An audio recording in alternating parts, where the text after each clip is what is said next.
Manx Radio Podcasts, powered by Shaw. Hello and welcome to this week's Countryside. I'm Simon Clark. And I'm Kiri Kermode. Well, you've been talking to Peter Quayle, Kiri, for this week's programme. Yes, I was finding out about the suckler calf sales and also how farming is going generally from the younger generations. Yeah, I mean, that must be a tough thing because in the last 15, 20 years, there has been big changes in farming, the way the outlook that people have, you know, the older farmers and the newer generation, isn't it? You know, a lot of the modern ones have been to agricultural college and are coming with new ideas, diversification where the older people maybe take a bit more persuading. Yeah, it seems to be a lot more diversification. They seem to be being a fencing contractor or a builder in the day and then do the farming by evening and at weekend, and the steady income from their other job seems to be what funds some of the agricultural practices at the minute. Prices are a bit rocky and it's difficult times, but different ideas and different generations, it can be quite hard sometimes. Yeah, is there much of a divide in the Kermode family? Oh gosh, we're always wrong. The young ones have no idea. Oh, fair cop. Well, I went away to the Balaf Curragh Wildlife Park, spoke to the general manager there, Kathleen Graham, because they were in the middle, I think the last time you were there, of building a nice penguin nesting area. That's all been completed now. It looks fantastic. Wow. That'd be like that in my back garden, actually. Oh, and super. Also the silvery gibbons, which they got in July. Very honoured they were to have a pair of breeding ones come to the Isle of Man. So I was there. Obviously, you're not going to see them on the radio, but I can describe how they were when we were there. And of course, fantastic news that they've been accredited to EAZA, which is a European Association of Zoo and Aquaria membership. So great news there for the Wildlife Park. And also, big week for the Cregneash gang. Yes, Hoptunay is just around the corner, and yeah, they always celebrate it and keep it well alive at Cregneash. And Helen Ashcroft and her able assistant Beth Gale have been getting prepared to dig up 5 acres of turnips, and they're in for a busy week ahead. They've got singing and dancing prepared and a marquee for the children to come and hollow out their turnips, and yeah, a great tradition carrying on down there. They must have more than one song, Hoptunay or Ginny the Witch, mustn't it? I hope so. We'll find out. So, this is this week's Countryside. Manx Radio's Countryside is brought to you by NFU Mutual.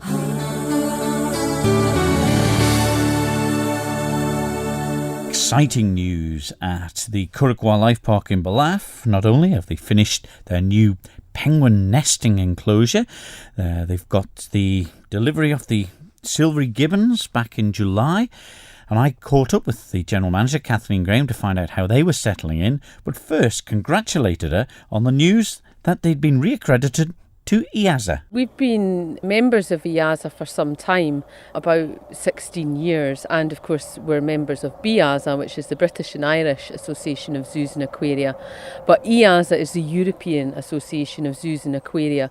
So the standards of welfare, education, conservation work are quite high. So it's just really in the last 5-6 years that EAZA really started this reaccreditation process. So just because you met the standards so many years ago doesn't mean you always maintain the standards.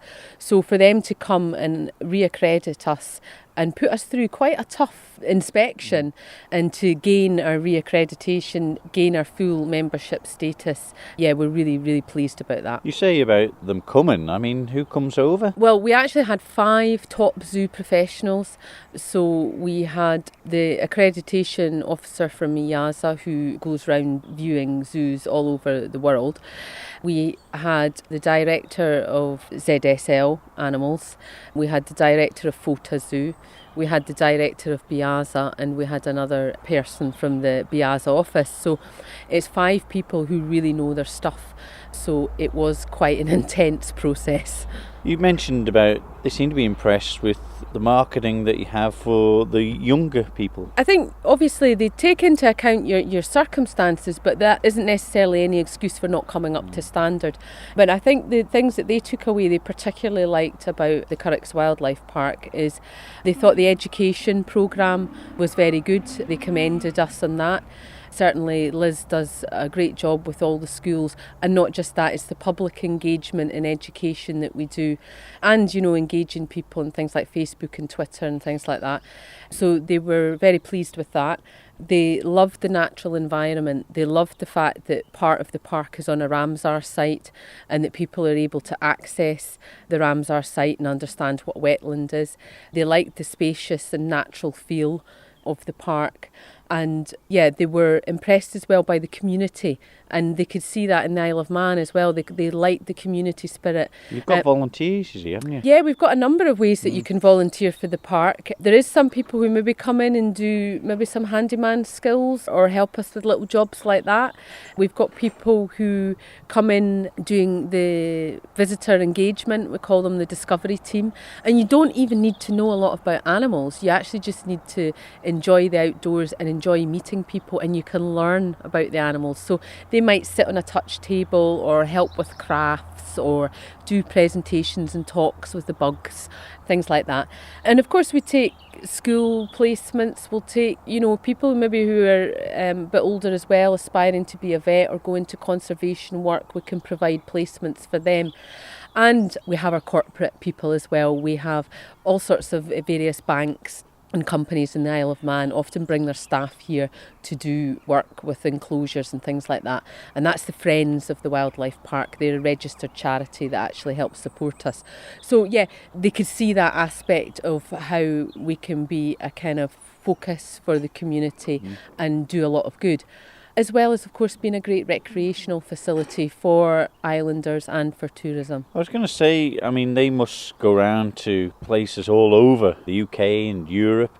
How do they look at this place? Do they compare it with other places, or have they got that understanding that it's fairly unique? Yeah, it was a great opportunity for us to glean some viewpoints from them, because they see so many zoos and they're also been involved in the zoo industry for such a long time, just to get a fresh pair of eyes, some of their comments, words of encouragement, but also words of, have you thought about this?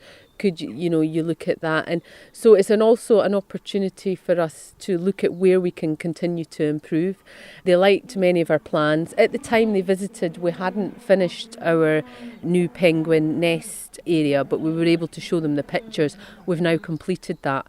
When we had the inspection was just before the gibbons arrived, but they could see the building going up and they liked that. They liked some of our future plans. But they recognise, as with all zoos and wildlife parks, it is like painting the fourth rail bridge. It is a continuous process. You never pat yourself on the back and say, right, well, that's us, we're done. There's always more improvements to be made.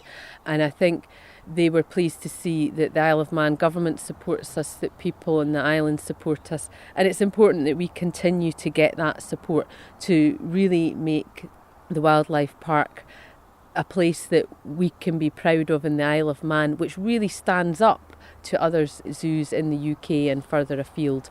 And so to get our accreditation again without any downgrading of our status, I think was great for the staff and for everybody involved in the park. You mentioned about the support you get from the Isle of Man. Over 50,000 visitors, don't you, a year? Yeah, it's the footfall. We've got a lot of members now. We've got over 3,500 members. Members love the park because, for a family of four for £95, you could come here for 300 days of the year almost. So we're open for about 300 days of the year, and many of our members regularly come. You see them sometimes weekly, but they can pop in just for an hour or two. Once you've paid your annual fee, even if it's raining, you can come to use the soft play, or if there's a new animal birth, you can come just to see that. So I think when you're not a pay-in-the-day visitor, you don't feel that you have to be at the park all day to get your money's worth. So we've got 3,500 members, and they're quite regular visitors.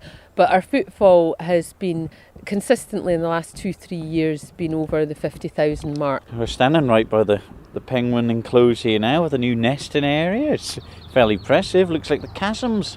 It's the old nest site had been up for about 16 years, and it was looking a bit tatty and perhaps was a little bit behind sort of modern husbandry techniques. So the new nest area visually looks better, but almost more importantly than that really is the fact that the nests are much easier to check, so we can check them from the back easily. And we've kind of got a kind of off-show area behind the back of there as well now that we can use if we do have any ill penguins, or we can, if hopefully, fingers crossed, if we have any penguin chicks, we can do a bit more intensive management of them. So yeah, we're pleased to have that. It does really lift the enclosure. Although the penguins are quite timid animals, and although that was their nest area for years, we did the beach extension about 18 months ago now. They didn't really like that, but they had to use that extension while we were upgrading the main nest site. And now they don't want to go back and use their new nest area. No, because to them it's like, oh, that's not our nest area. That's not what we recognise. So I think they're going to have a little bit of gentle persuasion, shall we say, to start using it again. But once they do start using it, hopefully they'll love it. The gibbons, that is a massive addition to the park, isn't it? Yeah, I've got to admit I'm a bit smitten with the gibbons. I've always kind of been a large hoofy type person, but I'm pretty smitten with the gibbons. They are, I think, the coolest animals at the moment anyway. How honoured are you to have them ones that you've got there, the silvery gibbons, is it? Yeah, silvery gibbons, or Javan gibbons they're called. They are one of the top priorities for zoos and wildlife parks. There's reckoned to be about 2,000 breeding pairs in Java, and they're an endangered gibbon. There's only about 40 individuals in the whole of all the zoos in Europe, and about half of those are at Howlett's. So Howlett's, which is run by the Aspinall Foundation, work out in Java with the silvery gibbons. So by having them here, it's our opportunity to raise some funds to actually put into the Aspinall Foundation to help the gibbons out in Java. And for us, we actually got recommended a really quite genetically important breeding pair as well. They're right at breeding age now. Nakula is 11 and Slamit, the female, is 9. So they're at breeding age now. So we have seen some activity, shall we say. So fingers crossed, it would be brilliant if we had a baby gibbon here next year. And just tell me about the Spooktacular. This October, we're still open 7 days a week. We're open right up till the end of half term. So thanks to Crossroads Care, we have our Spooktacular event on Friday the 28th of October. So the kids are off, and don't tell anybody, kids in fancy dress get in for free. So we do expect it to be busy. It's usually a very popular event, so do get here early and bring a few pounds so that you can do the activities that Crossroads Care are putting on. It really helps them. Kathleen Graham, the General Manager of the Curragh Wildlife Park there, absolutely delighted with that news that they've been recredited with that European Association of Zoos and Aquaria accreditation. And of course the silvery gibbons, can't say gibbons, Kiri, settling in well. And of course the penguin nesting area finished there. So it's and it was a beautiful day when I was there, lovely, quiet and crisp. Them sort of cool days, but with the sun is shining, and you could hear just about every bird and animal that was around the park. It was good. They've worked really, really hard at the wildlife park this sort of last 2 years to, keep up to speed with all the regulations, and all the enclosures are looking really, really great. They've worked very hard. Yeah, and it's nice that when Kathleen was saying there that it wasn't just sort of men in suits that came round from offices. It was proper people from big zoos, who've been all across Europe looking at them. Well, this is it. They deal with thousands of animals, and to come to our smaller wildlife park, it's certainly different, different experience, and also our climate could be completely different from what they're used to around the it's like countryside, unique. But of course, the farm at this time of year, Kiri, maybe getting ready to think about bringing out some animals in. I mean, it's not quite got the dark nights yet and the cold, but of course, the suckler cows and calves, people been looking at them, keeping an eye on them, of course, this time of year. Suckler cows and calves, just to educate people. Yeah, the suckler cow is a mother cow that's had a calf maybe in March and April time, and this time of year they take the calf away, wean it, and some people will house them and keep them themselves, but a lot will take them down to the mart and sell them on to a further breeder for finishing. Yeah, well, you were involved in that with Peter Quayle with a chat, weren't you? I certainly was. I popped along to the mart to see how trade was going, and this time of year they have a suckler calf show and a sale, and I popped along to the mart to see how things were going generally and to see what the approach was from the younger breeders. You see a lot of younger farmers maybe having a part-time job, and they'll keep livestock maybe in the evening times or at the weekends. See a lot of it in Ireland. Do you see this happening on our island? Well, it has happened over the years. Some of the most successful people who are able to sort of juggle jobs. But when you're looking after livestock at lambing and calving time, it is full-time, and you do need somebody keeping an eye on them at all times. So it's not hard to have losses if you're spreading yourself too thinly. Yeah, I think it's more the steady income coming from the other job that might just be driving them into fencing contracting or the building side of things.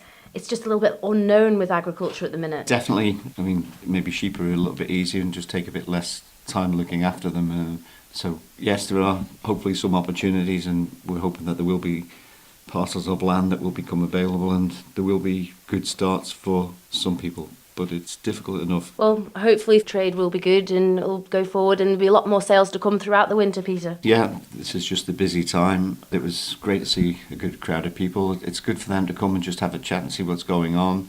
I mean, there are some quite oldish farmers that come along and just have an eye and keep an eye on what's going on. But it's a pretty lonely industry, and they get a chance to talk and maybe hear about other people's problems, and it doesn't maybe make your own sound quite so hard. One last question, Peter. The people that are exporting cattle off the island, these are mostly out-of-spec livestock. Do you believe this is the way forward? Yeah, there are lots of good stock that does go as well, but I definitely think that what is not wanted by the meat plant should definitely be exported, because it's better for it to walk out and be sold, and maybe further finishing or different markets away where they are wanted and needed, rather than if they go through our meat plant and the costs afterwards, and then exporting and then selling it onto a uncertain market is not good for anybody, and that's one of the problems that we have with our meat plant. They say that the throughput's needed for the plant, but if it's like this, it's detrimental, I suppose. Yeah, they used to say throughput was everything, but if they're losing on each lamb, then it's absolutely pointless to keep supplying them through it. But there's some big committees. There are lots of supposedly top men looking into the decisions to try and turn it round, and it's come to a point where either they close it or they alter it. We think it's needed, but it just can't carry on the way it is. So there's got to be some massive changes, and we hope that the right decision will be made. That was Peter Quayle talking generally about agriculture, and next week we'll be hearing from him about the market reports.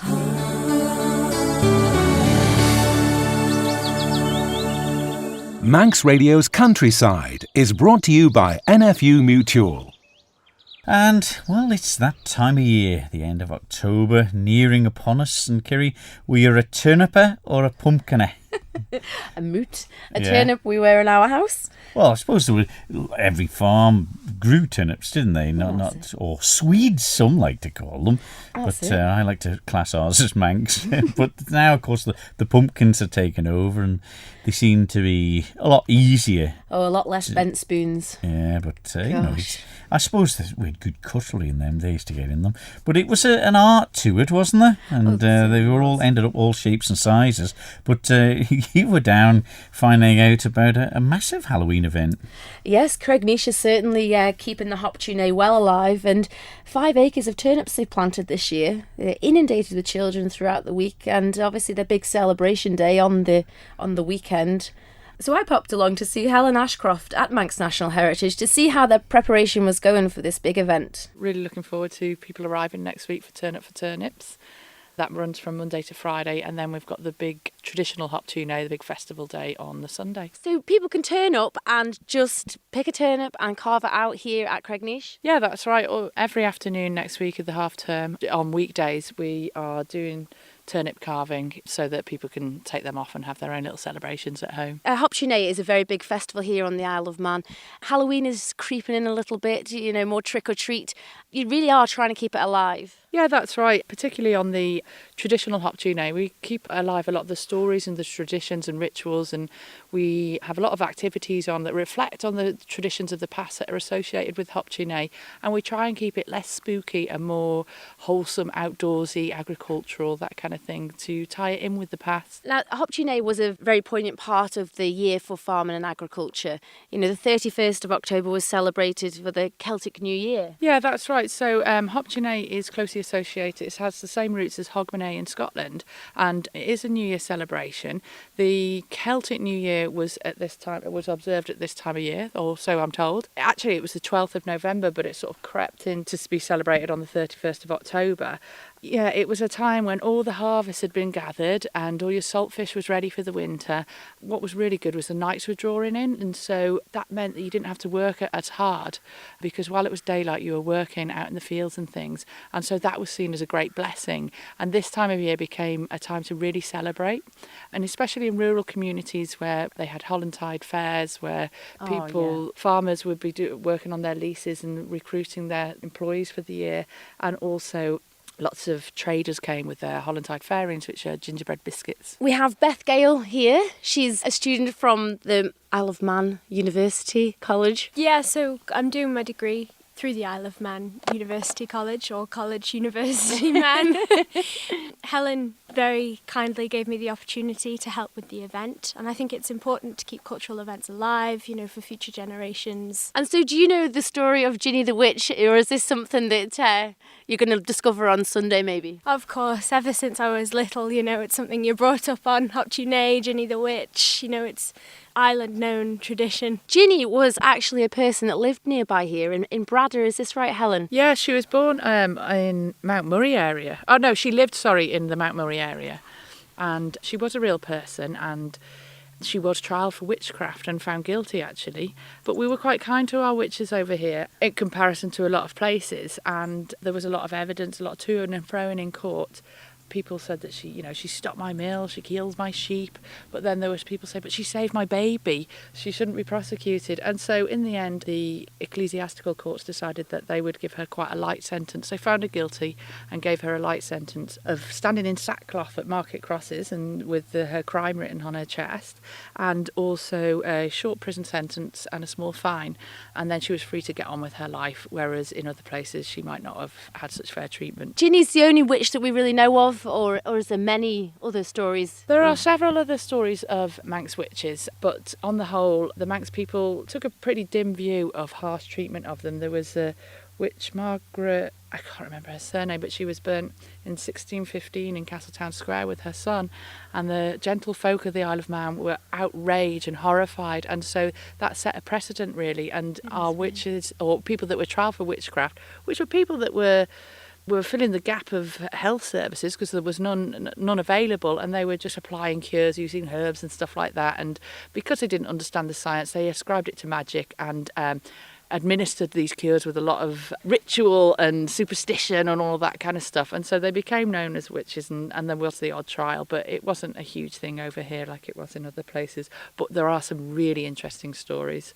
And we're really excited here because next year is a 300-year anniversary of the Ginny the Witch trials and when she was convicted. And so with her having such a strong tie-in with the hop tune and us being the host to a really wonderful hop tune festival, we're really looking forward to sort of like rolling out the carpet for Ginny the Witch and telling her story and making that like more widely known amongst the community. So this week, though, we're back to the field to dig up the turnips. Beth, is this your job? I'm sure I'm willing to roll my sleeves up and get involved if needed. How many do you plant here? Is it a lot? Well, Pete the farmer has got a field that's got, I don't know, it must be about a 5-acre field, and that's absolutely full of turnips, and that's going to be his job over the weekend, is getting in there and getting the good ones pulled up, so that the good head-sized turnips. But also the turnip, the stumps, originally they were used for battering on the houses. Maybe the people weren't very kind to them, giving them any money or sweets back then, but all parts of turnip were used. And how come they did use turnips? I'm not really sure, other than that the Manx people were very, very resourceful, and it started off that young boys especially would go out and knock on the doors with these turnips using the stump as a handle, and they were looking for food actually, so it was quite a poor thing. So I'm assuming that a turnip was quite easy to grow and quite available, and so that they could use it, and that they would use those quite heavy, it would bang on a doorwell and not be too wasteful, and then they could get their Hollandside supper, which was a meal of fish, parsnip and potatoes all mixed in with butter, and that's what they were doing it for. And then as time has gone by and some of the sort of American and British culture has crept in, that Hollandside supper is turned into sweets and cash, actually hard cash, hasn't it? I can't imagine many kids would be too impressed if they knocked on doors at Hop Tune A and were presented with a Hollandside supper. So Beth, do you still go out and knock on the doors? I haven't done in the past few years, but, well, I tell a lie. I've got younger siblings, so we go out with them, but I've not dressed up in a few years. But it's always a cat or a witch that tend to be the costumes of choice in Hop Tune A, but now they're getting a little bit more elaborate. Yeah, definitely. I think, like Helen said, that's the influence of, American, British culture that's come in. I mean, there's nothing wrong with that, but it's important to keep Hop Tune A alive, You can't stress that enough, really. So you've got a busy few days ahead of you getting the turnips out of the field, and then doors all open. What time is that, Beth? The time is 1 o'clock. Right the way through the week, 1 till 4. Yeah, that's it. 1 till 4, Monday to Friday. We'll be operating the carving station. We've also got a few, we're celebrating the moot or turnip, and we've also got turnip temping bowling to keep kids entertained, and a turnip shy. So there's lots to do for the whole family then, and hopefully you two will be dressed up. I wouldn't go that far. That was Helen Ashcroft and Beth Gale from the Manx National Heritage. Plenty going on then down there. So I like Cregneash as well. It's a lovely place because with living up north, I like to get down there because it's a bit of a rare treat, isn't it? Oh, it certainly I think is. we go south more than the southerners come north, though, personally. I don't know. But yeah, it is nice, and 5 acres of turnips. It's some going, and poor Peter Kelly, he has to go in there all by himself apparently and pull all these turnips out and with the docker. But I think Beth Gale might give him a little bit of help this year. But a lot of work goes into it, getting prepared, and they've got a lovely marquee up ready for the children to come and do the hollowing out and music prepared, and I think it'll be a great week for them, really. Good enough. Hope there's a great turn up for it. Manx Radio's Countryside is brought to you by NFU Mutual. There we are, another countryside done and dusted, Kerry, and it was good to get to the park and Cregneash. It's nice to get out and about, see what's going on, isn't it? Especially at this time of year too. Program, yes, that's it. You meet some fantastic people, and the wildlife park. The stages throughout the year. When I was there last, they were preparing for the gibbons, and now they've arrived, and the new accreditation. It's going forward, and it's great to see. Only a handful of months, but things do improve. Yeah, and hopefully next week we'll have some news of what interest is about on the Isle of Man farms with the wild prices and things, hopefully, won't we? Oh yes, interesting times. We'll leave it there for this week. We'll see you the same time next week. Ta-da. Ta-da. Don't sit in the slow lane. Join the fast lane right now with Shaw's all-new Superfast Plus broadband. Enjoy more bandwidth, amazing speeds and the best value on the island from just £23.95 per month. So don't be left behind. Get a piece of the high-speed action with Superfast Plus broadband from Shaw. For details, visit our stores in Douglas, Ramsey and Port Erin or click shaw.com. Love being Shaw. Terms and conditions apply.